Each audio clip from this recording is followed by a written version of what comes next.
오늘 죄송하게도 우리 지난 시간에 예수님의 기도 생활이 우리가 한 주제로 이렇게 마감을 해야 되는데 분량이 너무 많아서 우리 지난 시간에 두 달락만 이렇게 말씀을 나누었습니다. 그래서 오늘 남은 한 네 달락 정도 되는 것은 우리가 이제 이렇게 함께 이렇게 간단하게 나눌 수 있는 건데요.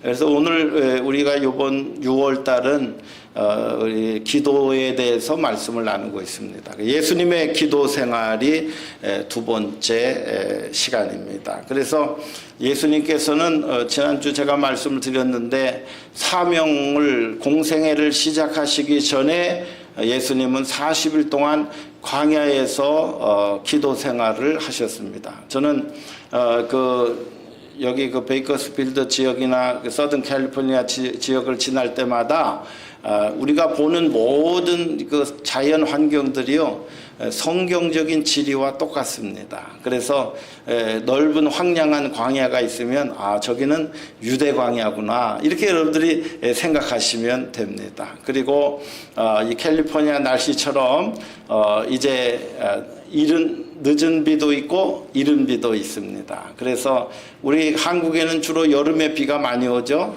그런데 예수님이 사셨던 그 유대 땅에는 이제 10월 달부터 11월 달, 12월 달 이렇게 비가 오고요. 또 3월 달, 4월 달 되면 또 비가 한 차례 옵니다. 그래서 성경을 이해하는데 굉장히 도움이 많이 됩니다. 그래서 예수님께서 유대 광야, 우리가 흔히 보는 이런 그 광야에 우리 야생화가 아주 질비하게 피지요.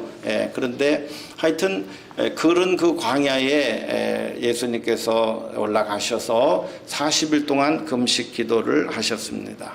예수님께서 금식 기도하시는 동안에 마귀가 와서 예수님을 시험하는데요. 첫째로는 먹고 사는 문제에 대한 유혹을 했습니다. 두 번째로는 삶의 안전에 대한 문제를 유혹했습니다. 세 번째로는 세상의 명예를 가지고 세상의 부귀영화를 가지고 유혹했습니다. 오늘 우리가 예수님을 믿기로 작정하셨을 때에 우리가 걸리는 문제가 이 세 가지가 다 걸릴 때가 많아요. 내가 무엇 먹고 어떻게 살고 잘 먹고 잘 살았으면 좋겠다. 그런 여러분 그 유혹이 많고 하나님 앞에 하나님 잘 먹고 잘 살게 해주세요. 그렇게 기도한 분들도 혹 있을 줄 압니다. 그러나 여러분 예수님은 잘 먹고 잘 사는 문제 하나님께 달려있다. 할렐루야. 우리가 꼭 기도하지 않더라도 하나님은 우리의 형편과 처지를 잘 아시기 때문에 오늘 사람이 떡으로만 살 것이 아니요 하나님의 입으로 나오는 말씀으로 살 것이니라. 아멘. 그래서 먹고 사는 문제 하나님 손에 달려있는 줄로 믿습니다. 여러분 그렇게 하나님에 대한 신앙을 가지고 신앙생활 출발해 보시기를 바랍니다. 또 많은 사람들이 미래에 대해서 불안해하고요. 죽음에 대해서 두려워하고요. 사람 만나는 것 두려워하며 그렇게 살아갑니다. 그런데요 오늘 우리가 삶의 안전을 지켜주시는 분도 우리 살아계신 하나님이시고 또 죽음 너머에 영원한 안식 저 천국을 우리에게 보장하시고 약속하고 계시는 분도 우리 하나님이신 줄로 믿습니다. 그래서 미래의 문제, 염려와 걱정, 근심 문제 다 주님 앞에 내어드리고 여러분 예수 믿는다는 것은 우리가 염려, 걱정의 근심에서 두려움에서 해방되고 하나님께서 주시는 우리가 평안과 기쁨과 감사 그것을 누리고 살아가는 것이 신앙이들이 경험하는 축복인 줄로 믿습니다. 세 번째로는 이 세상의 부귀영화를 보여주며 나에게 절하면 내가 그것을 다 너에게 주리라 그렇게 말씀했습니다. 그러나 여러분 이 세상에 있는 모든 것들은 여러분 다 지나가는 거예요. 그렇죠? 지나가지 않는 것이 없습니다. 아무리 부유하고 아무리 명예가 있고 아무리 권력이 있는 분들도 무덤 속에 들어갈 때는 빈몸으로 들어갑니다. 아무런 것도 없이 우리가 몸만 가게 됐어요. 우리가 벌거벗은 몸으로 왔고요. 벌거벗은 채로 옷 한 벌 걸치고 우리가 관 속에 들어가게 될 것입니다. 그래서 오늘 우리가 사는 날 동안 이 세상의 부귀영화를 사모하며 살면 여러분 하나님 앞에 부끄럽게 되네요. 그렇기 때문에 우리가 이 세상 사는 날 동안에 하나님을 기쁘시게 하는 분들이 여러분 하늘의 그런 생명록에 기록이 될 뿐 아니라 이 땅에 살아가는 모든 믿는 자와 믿지 않는 자들에게 본이 되고 덕이 되는 거룩한 삶을 사시게 되는 줄로 믿습니다. 그래서 예수님은 40일 금식기도 하셨습니다. 오늘 우리가 예수 믿는 그리스도인들이 오늘날 먹는 것이 흔하고 또 삶이 너무 풍요해지다 보니까 금식하는 일들이 많이 줄어들게 되었습니다. 교회적으로 함께 금식하는 일들도 많이 줄어들게 되었습니다. 여러분 오늘 우리가 금식기도 한다라고 하면 여러분 나도 이번 기회에 교회적으로 선포되면 한번 나도 금식하겠습니다. 작정하시고 기도하는 시간들을 가지셨으면 좋겠습니다. 그래서 금식 기도할 때에 여러분 성경에 있는 말씀 보니까 흉악한 결박을 다 풀어준다고 그랬어요. 이 세상 살아가고 있는 모든 악한 마귀의 역사들, 우리 인간 안에 있는 더러운 이기심의 모든 모습들을 다 해결한 받는 중요한 그것이 바로 금식 기도를 통해서 주는 하나님의 능력과 은혜인 줄로 믿습니다. 또 뿐만 아니라 예수님은 바쁘시더라도 예수님은 새벽을 깨워서 늘 습관을 쫓아 기도하셨습니다.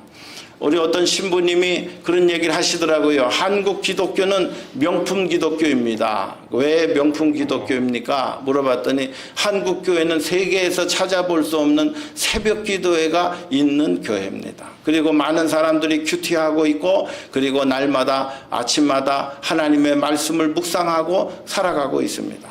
또 한국 기독교는 11조 생활을 열심히 합니다. 그래서 교회를 든든히 세워나가는데 귀한 일을 감당하고 있습니다. 우리 성당에는 우리 한국 돈으로 1,000원짜리가 제일 풍성합니다. 1,000원짜리가 제일 바쁘게 지나다니는 곳이 성당입니다. 그렇게 얘기하시더라고요. 1,000원이면 한국 돈으로, 미국 돈으로 얼마인가요? 한 1불 정도 되나요? 그런데 교회는 늘 10,000원짜리 이상의 돈이 바쁘게 움직인다. 그렇게 부러워하시더라고요, 보니까. 이게 주께 받은 은혜가 있기 때문에 우리가 하나님 앞에도 헌신하는 그런 일들을 하고 있는 줄로 믿습니다. 한국의 새벽 기도회는 말씀을 사모하는 성도님들에 의해서 시작되었습니다. 1908년 평양 대부흥을 이루었던 것도 바로 이 새벽 기도회가 부흥하면서 이루어졌습니다. 그러고 나서 보니까 예수님의 삶을 돌이켜놓고 보니까 예수님도 시간을 내어서 바쁘실수록 더 기도하셨던 것을 알 수가 있습니다. 예수님께서 왜 이토록 이렇게 힘써서 기도하셨습니까?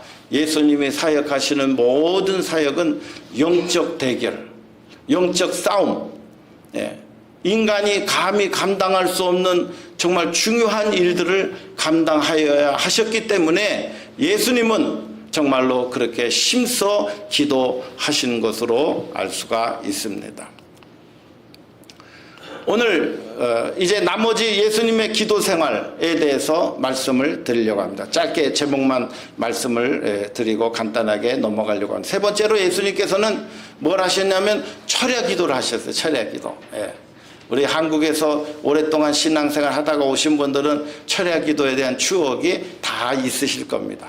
오늘 성경 말씀을 보니까 거기에 예수님께서 이제 산에 기도하러 가셔서 밤이 새도록 하나님께 기도하시고 그리고 날이 밝아서 제자들을 불러주시는데 그 중에서 12명을 택하여 사도라 그렇게 칭하시고 12명의 제자를 불러주셨습니다. 그러니까요, 예수님께서는 중요한 일을 앞두고 철야하며 기도하셨습니다. 여러분의 인생을 살아가시는 데 있어서 여러분들 중요한 일을 만나시거든 한번 철야 기도도 한번 해보시기 바랍니다.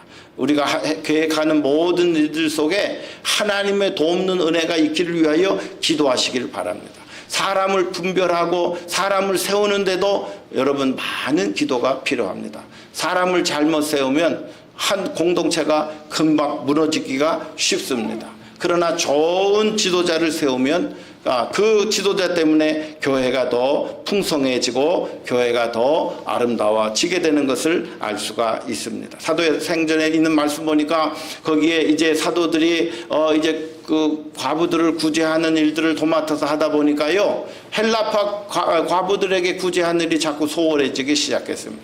그래서 교회 안에 원성이 높아지고 어려움을 경험하게 되었습니다. 그래서 사도들이 결단을 내었습니다. 우리는 기도하는 일과 말씀 전하는 일에 우리가 더 전념하기 위해서 목회자들을, 사도들을 돕는 7 집사님을 선택합시다 라고 그렇게 합니다. 사도행전 6장 3절 거기 한번 열어주시면 다 같이 한번 읽어보겠습니다. 시작. 형제들아, 너희 가운데서 성령과 지혜가 충만하여 칭찬받는 사람 7을 택하라. 우리가 이 일을 그들에게 맡기고 우리는 오직 기도하는 일과 말씀 사역에 힘쓰리라 하니 온 무리가 이 말을 기뻐하여 믿음과 성령이 충만한 사람 스데반과 또 빌립과 브로고로와 니가노르와 디몬과 바메나와 유대교에 입교한 안디옥 사람 니고다를 택하여 사도들 앞에 세우니 사도들이 기도하고 그들에게 안수하니라. 아멘. 우리가 교회에서 여러분들 직분 맡으신 분들이 많이 계신 줄로 압니다. 그런데 내가 직분 맡아서 직분을 수행할 때 성경은 분명한 기준을 제시하고 있습니다. 성령과 지혜가 충만하고 칭찬받는 분들을 택하라는 것입니다. 오늘 우리가 이 말씀을 받을 때마다 나는 하나님께서 주신 직분을 감당하기 위하여 성령의 충만함과 성령 하나님의 인도함을 우리가 받고 살아가고 있는가? 여러분 날마다 점검해 보시기를 바랍니다.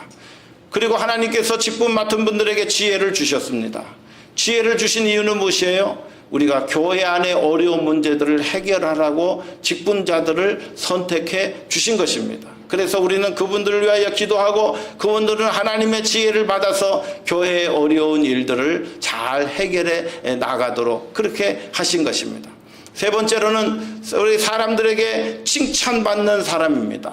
여러분 오늘 우리가 이 베이커스필드 지역의 한인교회의 성도님들이 믿지 않은 자들에게 정말 여러분 칭찬받으셔야 합니다. 교회가 평안하고 교회가 좋은 일을 많이 하고 선한 일과 구제의 일을 많이 하고 그리고 아름다운 일들을 잘 감당함으로 성품과 성격에 있어서 그리고 하시는 그 마음의 본성에 정말 존경받을 만한 그런 분들이 교회에 다닌다 하는 그런 그 칭찬 듣는 일들이 오늘 우리 교회 안에 꼭 있어야 될 줄로 믿습니다. 할렐루야. 왜 그렇습니까? 우리는 예수님을 대표하여 살고 있기 때문에 그렇습니다. 저는 어디를 가든지 저는 우리 가주임 목안교회 목사입니다. 이렇게 항상 인사합니다. 어느 지역에서 교통사고가 났는데요. 서로 자기가 상대방이 잘못하고 막 고성 지르고 싸우고 헤어졌는데 나중에 알고 보니까 한 분은 목사님이고 한 분은 장로님이었대요. 그러고 나니까 너무너무 미안하고 부끄럽고 그런 적이 있었다고 합니다. 예. 오늘 우리가 내가 목사로서 조금 누가 잘못했을 때 괜찮습니다. 그냥 가셔도 됩니다. 아마 그랬다고 한다면요. 아마 그 목사님이나 그 장로님이 아마 아는 분들이었으면 그렇게 했을 거예요. 아마.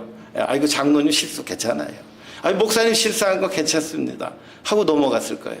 그러나 우리에게 내가 목사입니다. 내가 장로입니다. 라고 하는 타이틀이 사라지는 순간 우리 마음 안에 이기심과 우리 안에 있는 더러운 성품들이 그대로 혹 나오고 있지는 않을까요? 오늘 우리는 세상을 향하여 칭찬받는 그리스도인으로 꼭 살아가야 될 줄로 믿습니다. 그래서 예수님께서 12 제자를 선택하실 때에 바로 밤새 철야 기도하시면서 사람을 세우기 위하여 기도해 주셨는 줄로 믿습니다. 사랑하는 성도 여러분, 예수님이 알고 선택했는지는 아직 잘 알 수가 없지만은 가룟 유다를 제외한 11명의 제자가 예수님을 충성스럽게 따랐고요. 그리고 예수님으로부터 제자 훈련을 받았고요. 그리고 예수님의 죽으심과 예수님의 부활을 그들이 다 경험한 이후에 11명의 제자들은 복음 증거하다가 한결같이 순교했습니다. 오늘 우리가 예수님의 제자로, 예수님께서 주신 중직자로 오늘 이 땅에 우리가 살아갈 때에, 여러분, 오늘 우리의 삶의 목표는 복음 전하다가 내가 순교하면 가장 영광스럽겠습니다. 그런 여러분의 삶의 목표가 있었으면 정말 참 좋겠습니다. 예수님의 제자들은 그러한 삶을 살았어요. 네 번째로 예수님은 산상 기도를 하셨습니다. 마태복음 17장, 마가복음 9장, 누가복음 9장에 예수님께서 제자들을 이끌고 변화산으로 데리고 올라가셨습니다. 거기 성경에 있는 말씀 보니까 마가복음 9장 2절에 엿새 후에 예수께서 베드로와 야고보와 요한을 데리고 높은 산에 올라가셔서 그들 앞에서 변형되사 그 옷이 광채가 나며 세상에서 빨래하는 자가 그렇게 희귀할 수 없을 만큼 예수님의 옷이 휘어졌습니다. 그의 엘리야와 모세와 함께 그들에게 나타나 예수와 더불어 말하거늘 마침 구름이 와서 그들을 덮으며 구름 속에서 소리가 나되 이는 내 사랑하는 아들인 너희는 그의 말을 들으라 하신지라, 그렇게 말씀하고 있습니다. 예수님께서 제자 훈련하실 때에 제자들을 데리고 혹 산으로 많이 가셨습니다. 그래서 제자들과 함께 제자 훈련을 하실 때에 산상 기도 훈련을 많이 하셨습니다. 그리고 그 산상 기도를 통하여 예수님께서 제자들에게 신비한 영적인 체험을 하도록 하셨습니다.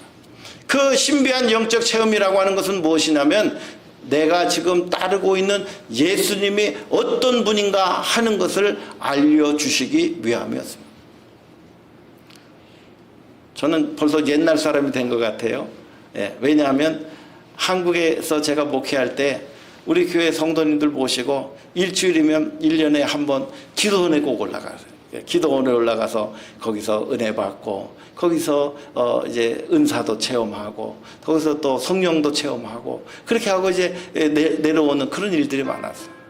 여기는 이제 학생들은 이제 그 BTS도 하죠. 여름 성경학교도 하는데 장년들도 우리 어르신들도 우리가 은혜 받는 일이 중요해요. 그래서 우리가 함께 은혜 받는 그런 일들을 꼭 했는데요. 거기에 이제 산상 기도에 가면 아주 놀라운 영적 체험들을 많이 하고 내려왔습니다. 그런데요, 예수님도 그 제자들을 데리고 올라가셔서 예수님이 거기서 변형되사 신비하게 거룩한 존재로, 영광스러운 존재로 변형되는 것을 체험하게 하여 주셨습니다. 또 뿐만 아니라 예수님께서 엘리야와 이제 모세와 함께 동등하게 서셔서 함께 대화를 나누는 모습을 보여주셨습니다. 결국 예수님께서 이 영적 체험을 하게 하신 것은 무엇이냐면 예수님은 어떤 분인가 하는 것을 체험하게 하셨어요.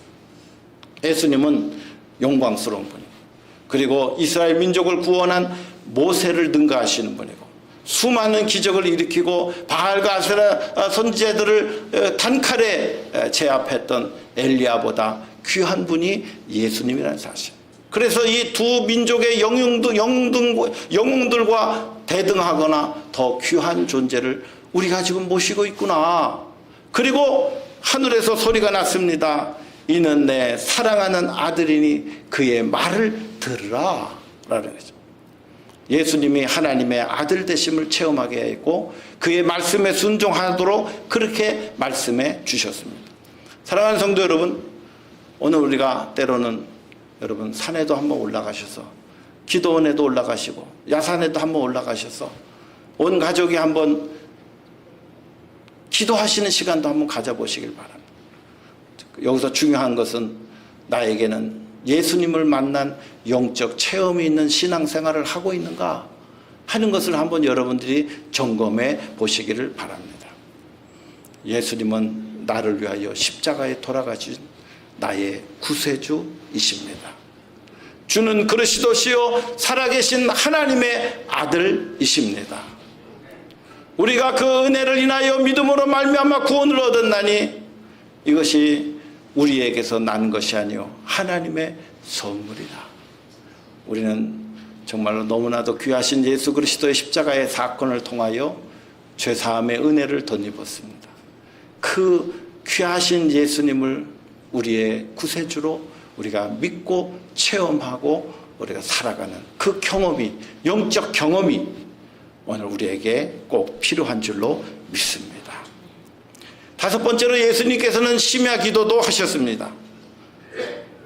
마가복음 1장 14장 32절에 있는 말씀 보니까 예수님께서 십자가에 달리시기 전에 겟세마네라 하는 동산에 올라가셔서 제자들에게 함께 기도하기를 요청하시고 이렇게 말씀하십니다. 내 마음이 심히 고민하여 죽게 되었으니 너희는 여기 머물러 깨어있으라 하시고, 조금 더 나아가 땅에 엎드려 될 수 있는 대로 자기에게서 이 고난이 지나가기를 구하여 이르시되, 아버지요, 아빠, 아버지요, 아버지께서는 모든 것이 가능하오니 이 잔을, 이 고난의 잔을, 이 십자가의 잔을 내게서 옮기시옵소서. 그러나 나의 원대로 마시옵고 아버지의 원대로 하옵소서 하시고, 예수님도 십자가를 짊어져야 하는 그 바로 그 코앞에 닥쳐진 그 고난과 그 죽음 앞에서 인간의 모습을 가지고 계셨던 예수님은 두렵지 않을 수가 없었습니다. 아무리 신앙이 좋아도 내가 내일 죽을 것이다 라고 하는 것이, 내가 잠시 후에 죽을 수 있다라고 하는 것이 나에게 주어진 운명이라면 여러분 얼마나 두렵고 떨리고 정말 삶의 애환을 다시 한번 생각해 보지 않을 수가 없겠습니까? 오늘 우리가 살아가면서 이런 정말 중대한 죽음의 고비 앞에서 예수님은 심야 기도, 밤샘 기도에 이제 저녁 늦게까지 기도하시면서 하나님 앞에 기도합니다. 하나님은 능히 하실 수 있어서 이 고난의 잔, 십자가의 잔을 능히 지나가게 하실 수 있지만 나의 원대로, 나의 소원대로 하지 마시고 아버지의 뜻대로 하시기를 원합니다. 여러분, 기도가 무엇입니까? 여러분의 소원을 하나님 앞에 아뢰는 거기도 하지만 하나님의 뜻을 내 삶에 모셔드리는 것도 중요한 기도입니다. 하나님, 주의 말씀에 순종하겠습니다. 주님 말씀하시면 제가 준행하겠습니다.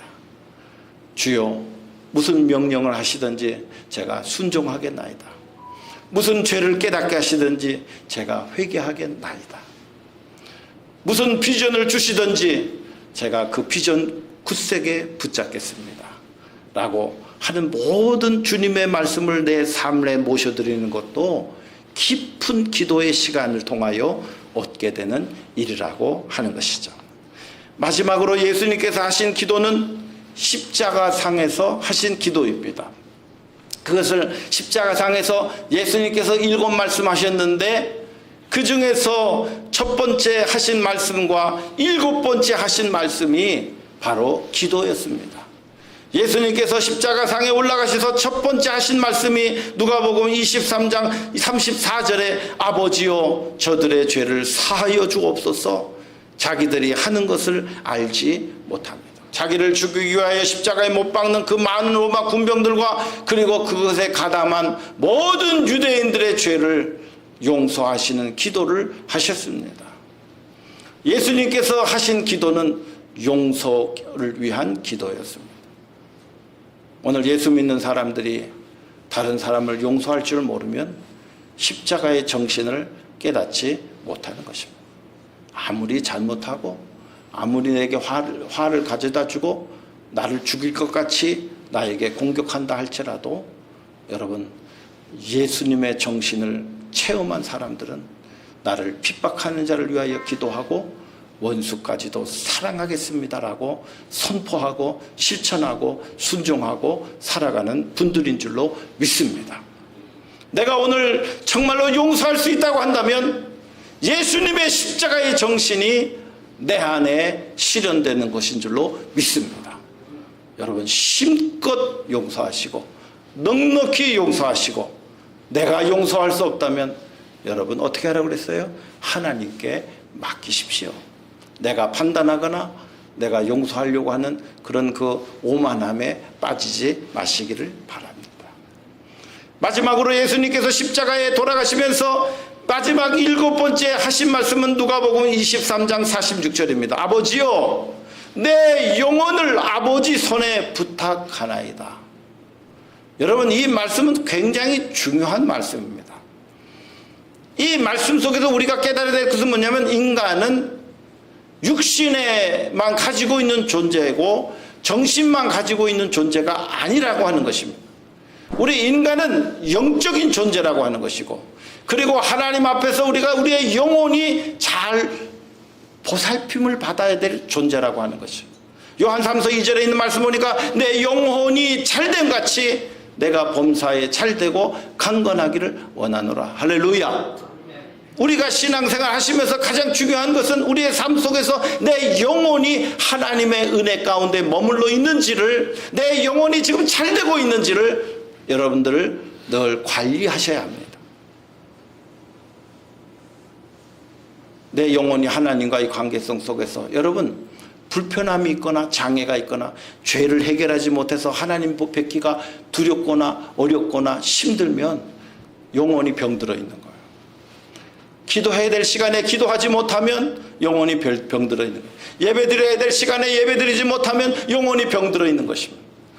이 세상에 해야 될 일들도 많지만은 그러나 내 영혼이 잘 되는 일을 가장 우선순위를 두고 여러분 살아가셔야 영혼이 잘된 것 같이 범사도 잘되고 강건한 축복도 경험하게 되는 줄로 믿습니다. 할렐루야. 네, 영혼이 잘 되는 것이 가장 큰 축복이에요. 그리고 우리의 영혼을 오늘 말씀 속에 보면 하나님의 주권 안에 우리의 영혼을 맡긴다는 거예요. 우리는 영적인 존재일 뿐만 아니라 우리의 영혼은 하나님의 손 안에 달려요. 우리가 하나님을 두려워하고 하나님을 경외하는 이유가 무엇이에요? 우리는 하나님의 주권 안에 우리의 모든 삶의 모든 것이 하나님의 손에 달려있다고 고백하는 것입니다. 그렇기 때문에 예수님께서 십자가상의 마지막 운명하시기 전에 마지막으로 드린 말씀이 하나님 내 영혼을 하나님 돌보아 주세요 라고 기도하셨습니다. 저는 예수님의 기도 생활을 보면서 얼마나 많이 힘써 기도하셨는가를 저는 다시 한번 생각해 보게 됩니다. 과연 저와 우리 성도님들의 기도 생활은 얼마나, 제가 지난주에 그런 말씀 드렸습니다. 기도 생활 어디까지 해보셨습니까? 금식 기도 어디까지 해보셨습니까? 새벽 기도 어디까지 해보셨습니까? 철야 기도, 심야 기도 어디까지 해보셨습니까? 정말 여러분의 사시는 날 동안에 내가 하나님 앞에 이렇게까지 기도해 봤습니다. 내가 하나님 앞에 이렇게까지 간청해 봤습니다. 내가 이렇게까지 하나님 앞에 부르짖어 기도해 보았습니다. 어떤 분은 생명 걸고 기도하는 분도 있어요. 어떤 분은 잠을 주무시지 못하고 기도하시는 분도 있어요. 어떤 분들은 새벽 첫 시간을 깨워 기도하는 분들도 있습니다. 여러분 기도 생활에 부끄러움 당치 않으시기를 바랍니다.